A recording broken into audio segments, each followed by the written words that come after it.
કારણ કે મારે વેર હતું. દુર્યોધનને કહ્યું કે મારે વેર હતું પાંડવોની સાથે, પાંડવોના દીકરાની સાથે નહીં. એ મારા કુળની અંદર મને પાણી પાનારો કોઈ જળદાતા ન રહેવા દીધો. તે શું કર્યું? આવી ભયંકર ભૂલ ન કરાય. દુર્યોધન અવગતે મર્યો, પાણી વગર મર્યો. પાપિયા તો આ રીતના જ મરે ને આ જ દશા થવી જોઈએ.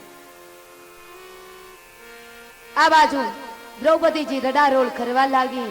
હે ગોવિંદ, દ્વારકાનાથ, તારા જેવો ભાઈ હોય અને એની બેનની આવી દશા, 5 દીકરા મરાયા, છતાંય તું એમને શાંતિથી બેઠો છે.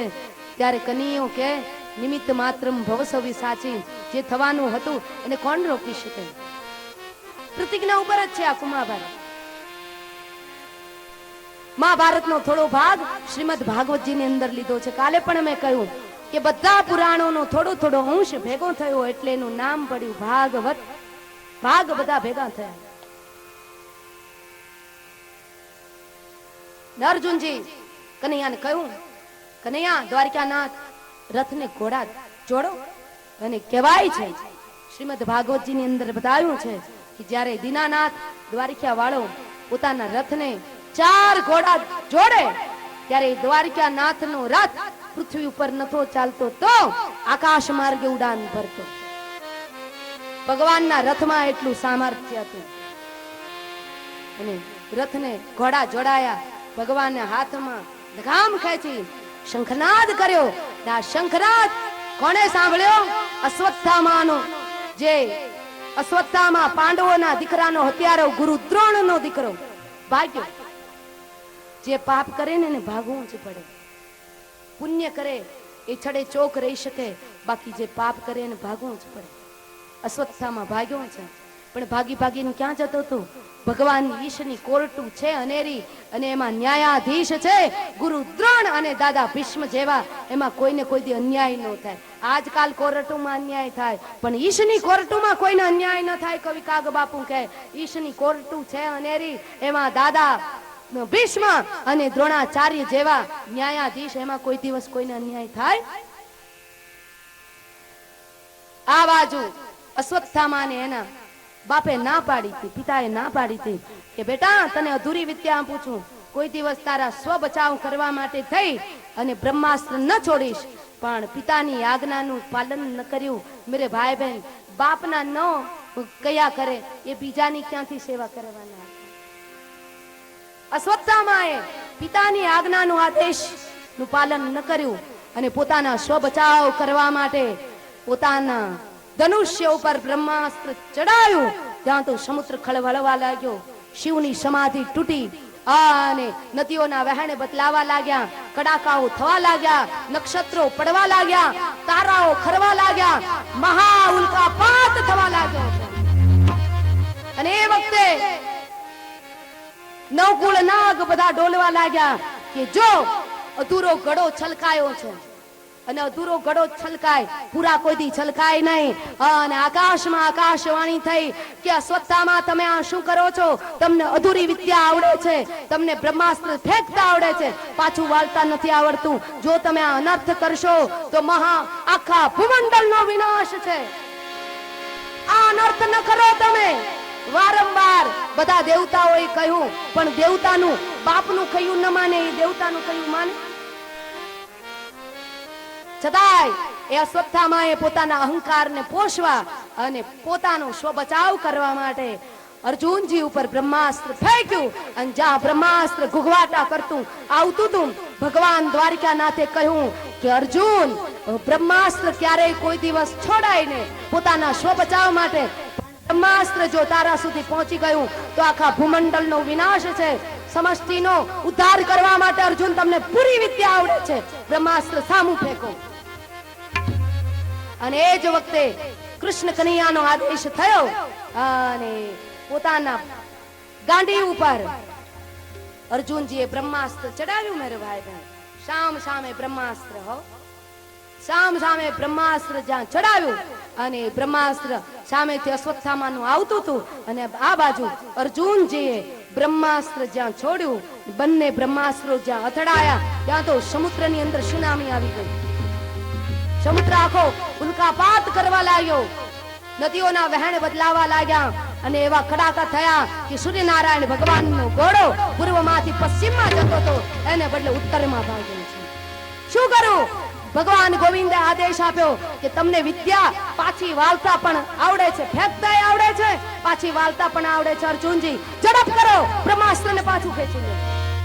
અને ગોવિંદના ઈશારે અર્જુનજી નાચ્યા એટલે કોઈથી દુખી ના થવું પડ્યું. કનૈયાએ કહ્યું ને એમ કર્યું એટલે કોઈથી અર્જુનજીને દુખી નથી થવું પડ્યું. જ્યારે આપણે કનૈયો કહે ને એ અવળે માર્ગે ચાલીએ, કનૈયો કહે એમ નથી કરતા એટલે આપણે દુખી થઈએ છીએ. અર્જુનજીએ પોતાના બાહુબળના ગુરુજીને જે વિદ્યા આપી હતી, વિદ્યાના આદેશ પ્રમાણે એને મંત્રોચ્ચાર કરી બ્રહ્માસ્ત્રને પાછું વાળ્યું છે.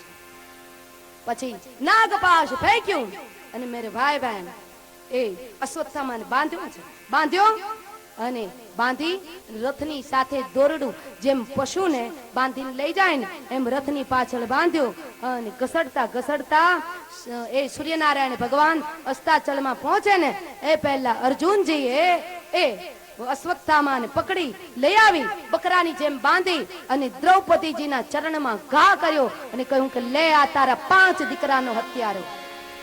પણ મેરે ભાઈ બહેન તો દ્વારિકા વાળાની બેન હતી હો, કોઈ સામાન્ય મહિલા નહોતી, દયાની દેવી હતી. અને જ્યાં જેના દિલમાં દયા હશે ને ત્યાં જ દ્વારિકા વાળો એને બેન બનાવશે, એની સાડી પૂરવા માટે આવશે, એની લાજ બચાવવા માટે આવશે. બધું છૂટે ને તો છોડી દેજો મેરે ભાઈ બહેન, પણ દયા ન છોડજો. દયા ધર્મ કા મૂલ હૈ, પાપ મૂલ અભિમાન. રણછોડદાસજી મહારાજે કહ્યું છે દયા ધર્મનું મૂળ છે. બધું છૂટે ને છોડી દેજો, પણ કોઈ માણસ તમારી પાસે આવે અને જ્યારે ક્ષમા માગે ને ત્યારે એને દયા આપી દેજો, ક્ષમા આપી દેજો.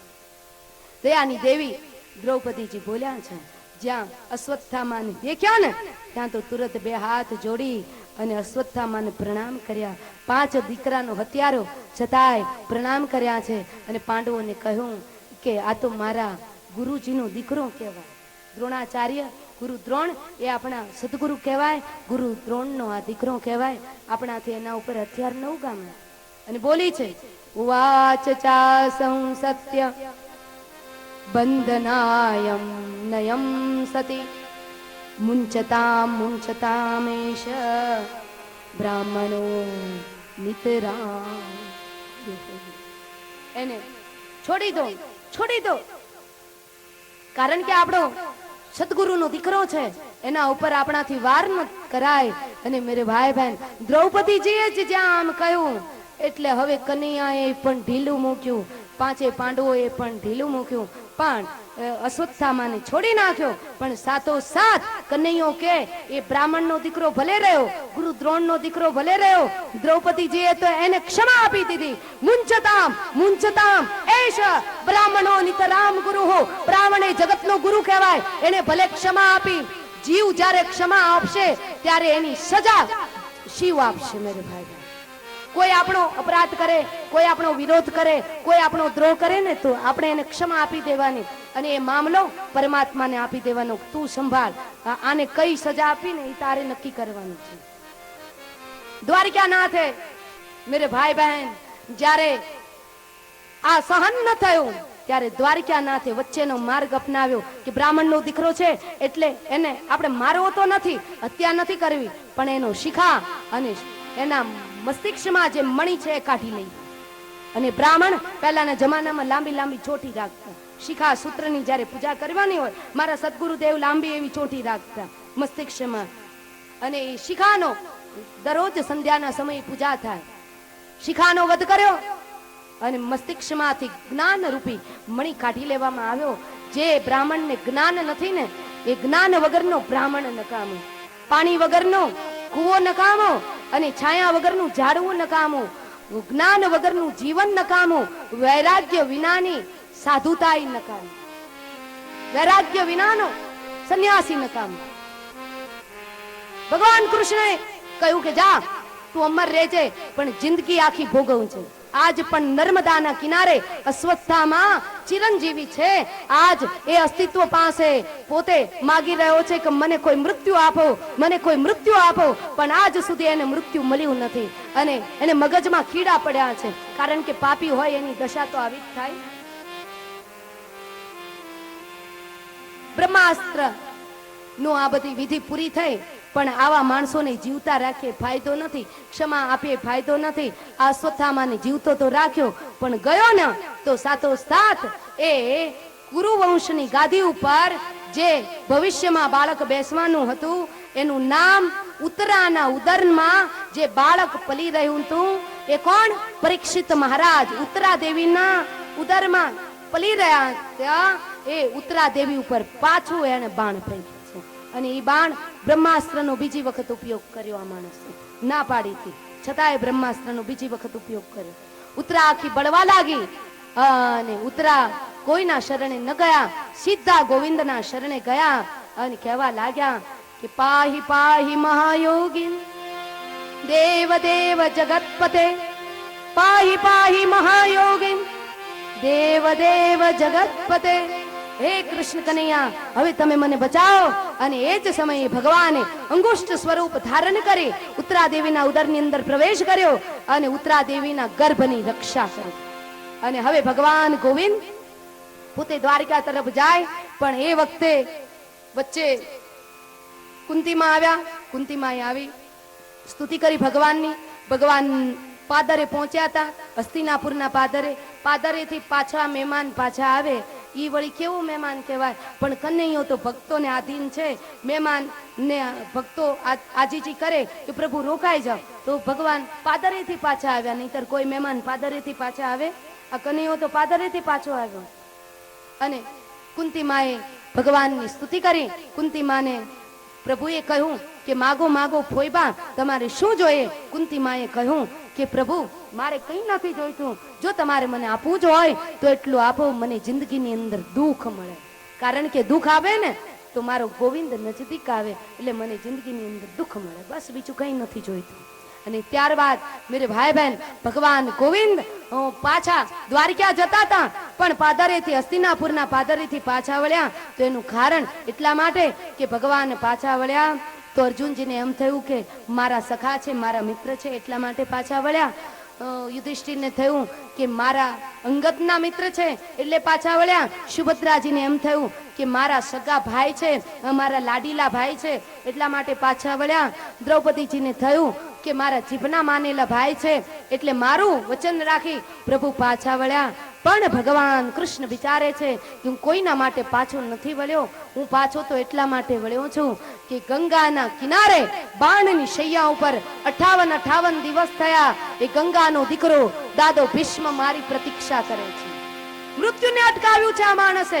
58 દિવસ થયા એ ગંગાનું દૂધ પીધું છે, એ મારી પ્રતીક્ષા કરે છે. એને મારે દર્શન દેવાનો વાયદો આપેલો છે, એ પૂર્ણ કરવા માટે હું હસ્તિનાપુર પાછો વળ્યો છું. અને મેરે ભાઈ બહેન યુદ્ધના આરંભ વખતે અર્જુનજીને મોહ થયો, યુદ્ધનો વિરામ થયો ત્યારે યુધિષ્ઠિરને મોહ થયો, પણ યુધિષ્ઠિરના મોહને કૃષ્ણ કનૈયો દૂર કરી શકે એમ હતા. પણ ભગવાને વિચાર કર્યો કે આ વખતે મારે મોટું નથી થવું, મારે તો મોટાઈ મારા દાદા ભીષ્મને અપાવવી છે. અને ભગવાન પાંચે પાંડવોને લઈ અને આવ્યા છે ગંગાને કિનારે, જ્યાં 58 દિવસ થયા દાદો ભીષ્મ પ્રતીક્ષા કરે છે ભગવાનની. અને ભગવાનને જ્યાં જોયા ત્યાં તો દાદા ભીષ્મની મુખારવિંદમાંથી વેદની ઋચાઓ સરી પડી અને 11 શ્લોકમાં ભાગવતી સંહિતામાં 11 શ્લોકમાં દાદા ભીષ્મએ સુંદર મજાની સ્તુતિ કરી અને એને ભીષ્મ સ્તુતિ તરીકે ઓળખાણી છે. અને એને પુષ્પિતાગ્રહ છંદ છે, સુંદર મજાની સ્તુતિ છે. માગણી કરી છે દાદા ભીષ્મ, પિતા વિતોષણા ભગવતી સાત્વત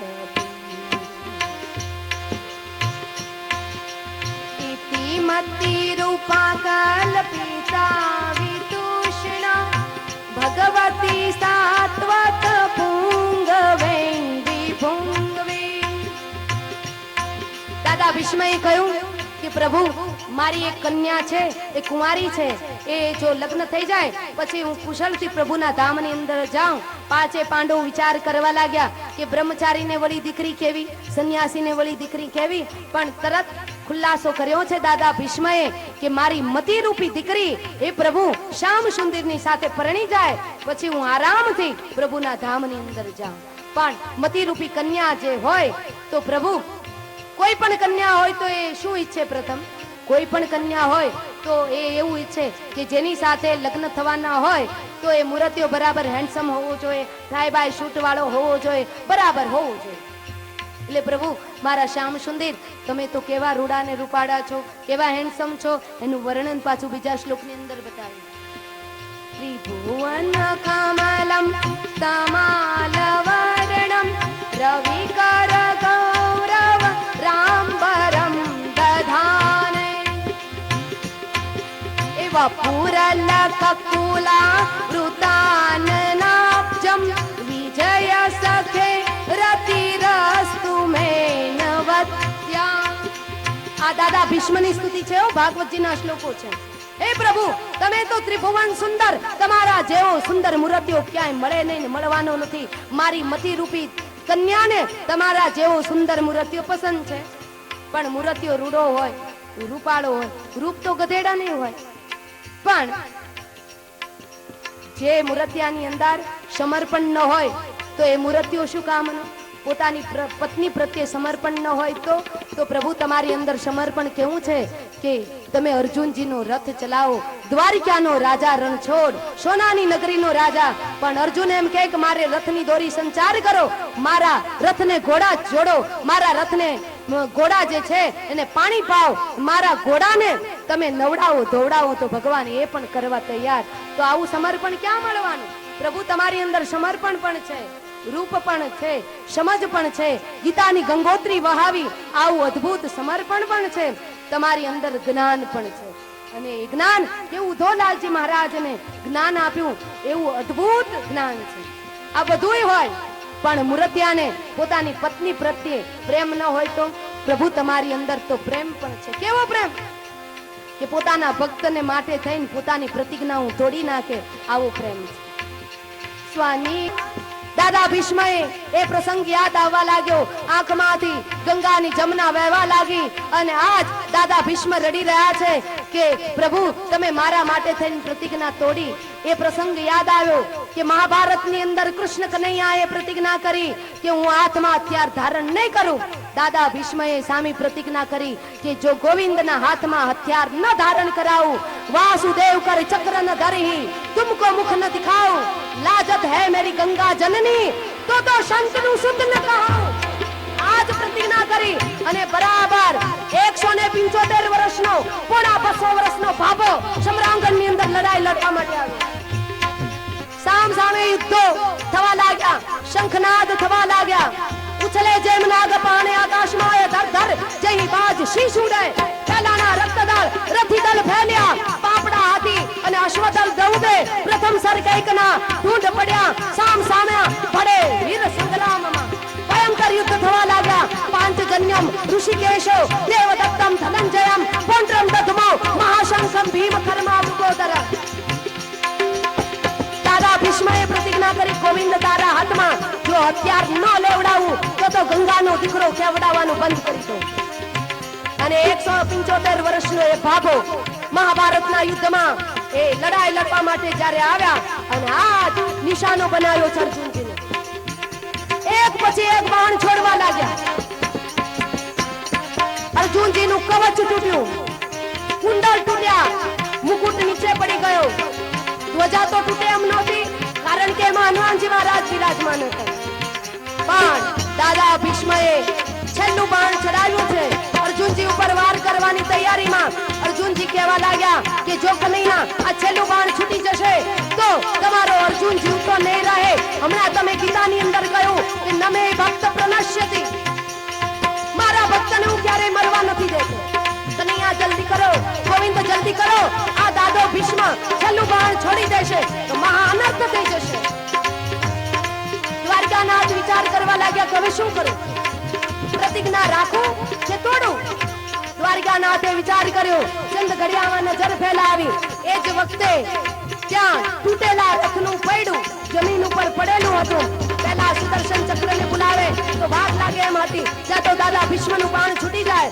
પણ ભગવાન શ્રી કૃષ્ણએ પોતે હાથમાંથી પોતાના ઘોડાનું સારથીપણું છોડ્યું અને કઠોડા ઉપરથી રથ ઉપરથી છલાંગ મારી અને સાથે નીચે પડેલું તૂટેલા રથનું પૈડું પોતાની આંગળી ઉપર ચડાવ્યું અને જ્યાં એ તૂટેલા રથનું પૈડું સુદર્શનની માફક ફરવા લાગ્યું, મંડળ આખું ડોલવા લાગ્યું. અને ભગવાન દોડતા દોડતા દાદા ભીષ્મની સામે ગયા અને એ જ વખતે દાદા ભીષ્મએ પોતાના હાથમાંથી હથિયાર નીચે છોડી દીધા અને તે હાથ છોડી અને સ્તુતિ કરી છે. ત્વમેવ યાચે મમ દેહી જીવહે સમાગતે દંડધરે કૃતાંતે વક્તવ્યમેવં મધુરમ સુભક્ત્યા ગોવિંદ દામો દરમાધવેતિ. બસ ગોવિંદ, મારે તો તમારા હાથમાં હથિયાર જ ધારણ કરાવવા હતા. ત્યારે ગોવિંદ કહ્યું, ત્યારે ડારી હરી હસી પડ્યો અને દિયો ઉત્તર વ્રજરાજ તજી પ્રતિજ્ઞા મોરી મેં તોરી પ્રતિજ્ઞા ખાજ. ખોટા બોલાન કોણ પહોંચે? ક્યાં મારી જિંદગી સફળ બની, મારા પોણા 200 વર્ષ સફળ બન્યા. શું કામ? કે આજ હું મારા પ્રાણ છોડી રહ્યો છું અને મારી સામે મારો કૃષ્ણ ગોવિંદ મારો દ્વારિકા વાળો ઉભો છે. મેરે ભાઈ બહેન, દાદાએ રડતા રડતા બે હાથ જોડ્યા. બસ દાદાના પ્રાણ ગોવિંદનું નામ લેતા લેતા છૂટી ગયા. દાદાના પંચ પ્રાણ મહાપ્રાણની અંદર દન થયું અને ભગવાન કૃષ્ણ પણ રડી પડ્યા. ત્યારે પાંચે પાંડવોએ પૂછ્યું કે પ્રભુ, તમને કોઈ વાતનો હર્ષ ન હોય, શોક ન હોય તો આજે કેમ રડો છો?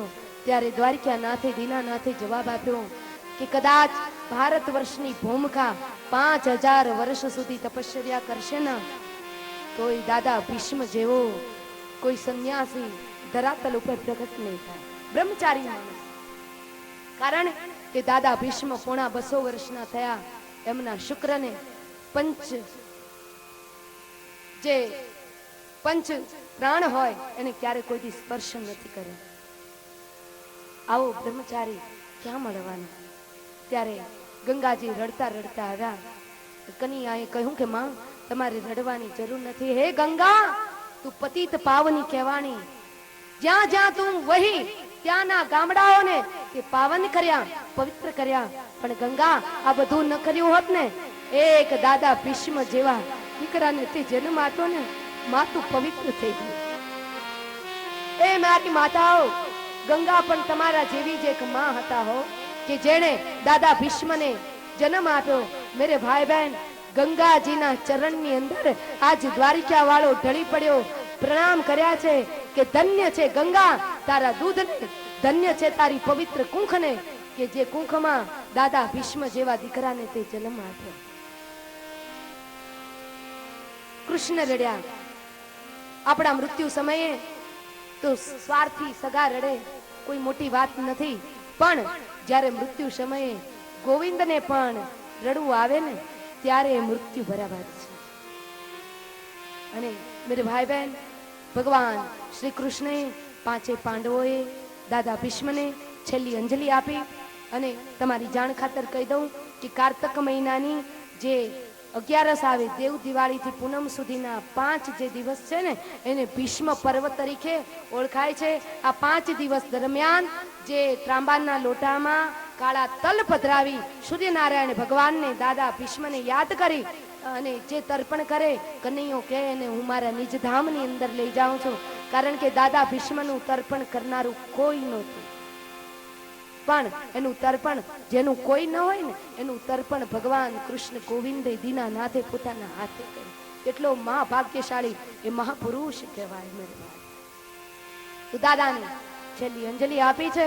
આપણે પણ દાદા ભીષ્મની અંજલિ આપી અને આ કથાનું પુષ્પ સત્ર દ્વારિકા વાળા દીનાનાથના ચરણ કમલની અંદર સમર્પિત કરી. કણઝારિયા પરિવાર દ્વારા જે કથાનું આયોજન થયું બંને ભાઈઓ રામ લક્ષ્મણની જોડી કહેવાય. એ નાના એવા ભાઈઓએ આ સુંદર મજાની કથાનું આયોજન કર્યું. તો એમના પિતૃઓને સાથે રાખી અને કથાનું જે પુષ્પ સત્ર છે એ પુષ્પ સત્ર દીનાનાથ દ્વારિકાનાથના ચરણ કમલની અંદર સમર્પિત કરીએ. પણ એ સાથે સાથોસાથ દાદા ભીષ્મને વાણી રૂપી આપણે પુષ્પની અંજલિ આપી દઈએ.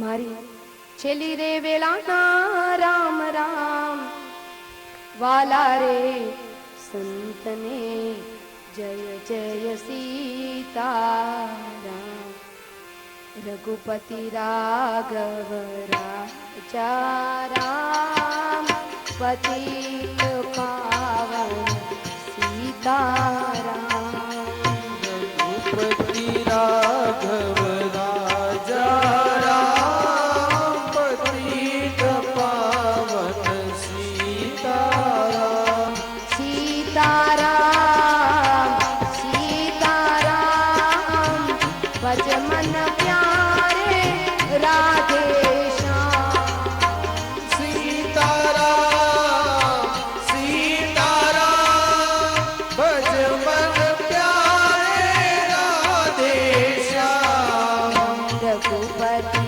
રાઘવ રાજા રામ પતિત પાવન સીતારામ રઘુપતિ રાઘવ રાજા રામ પતિત પાવન સીતારામ રાત્રે નિંદ્રા દિવસે કામ ત્યારે ભજશો રાધે શ્યામ રાત્રે નિતરા દિવસે કામ ક્યારે ભજશો રાધે શ્યામ રઘુપતિ રાઘવ રાજા રામ પતિત પાવન સીતારામ રઘુપતિ રાઘવ રાજા રામ પતિત પાવન સીતારામ પતિત પાવન સીતારામ પતિત પાવન સીતારામ બોલે બાલકૃષ્ણ લાલ કી જય શ્યામ સુંદર શ્રી અમને મહારાણી કી જય ब्रज बिहारी लाल की जय रामचंद्र भगवान भगवान की जय हनुमान जी जी महाराज की जय काशी विश्वनाथ महादेव की जय भागवत जय श्री राधे जय जय श्री राधे जय जय श्री राधे जय जय श्री राधे जय जय श्री राधे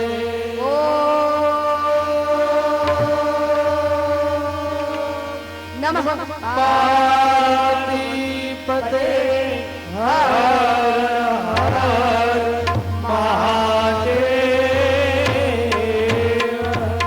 આજની કથાને અહીંયા સમાપન આપે.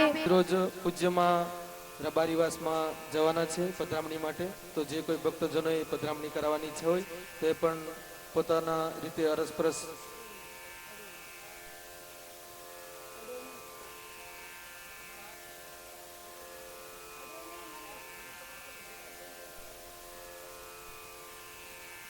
કોઈને પણ ગજ